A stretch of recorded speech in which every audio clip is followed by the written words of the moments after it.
Hello friends, আজকে আমি আপনাদের জন্য নিয়ে এসেছি বিকালের নাস্তা কীভাবে খুব সহজে তৈরি করে দেওয়া যায়। এজন্য আমি কয়েকটি পাউরুটি নিয়ে নিয়েছি। এই রুটিগুলোকে আমি কেটে নিয়েছি সাইডের পাশগুলো। তারপর আমি এখানে সিদ্ধ ডিম নিয়েছি ৩ টি।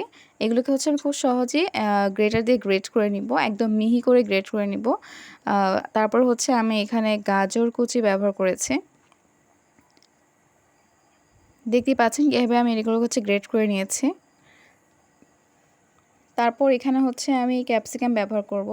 সেগুলোকে আমি কুচি করে কেটে নিয়েছি। তারপর এখানে আমি শসা কুচি ব্যবহার করছি। শসা কুচি করার পর যে পানিটা ছিল সেটা আমি ফেলে দিয়েছি। তারপর আমি এখানে ১ চিমটি পরিমাণ লবণ ব্যবহার করছি। ২ চামচ পরিমাণ চিনি ব্যবহার করছি।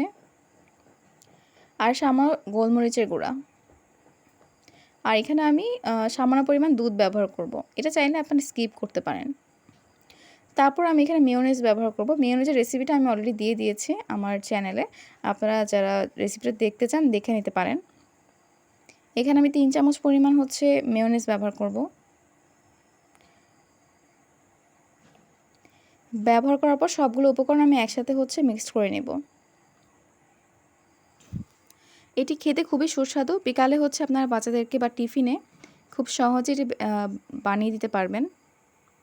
আমার আগে যে স্লাইস করা ছিল ব্রেডগুলো সেগুলো আমি নিয়ে নিয়েছি। এখন আমি এটাকে ফিলিং করব।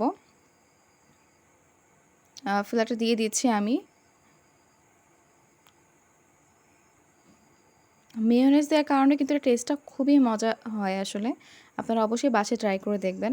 আর এটা বানানোটা খুব সহজ। এখন আমি আরেকটি পার্ট দিয়ে দিচ্ছি। তৈরি হয়ে গেল আমার খুব সহজেই স্যান্ডউইচ তৈরি। আর এখন আমি এটাকে একটা পেপার দিয়ে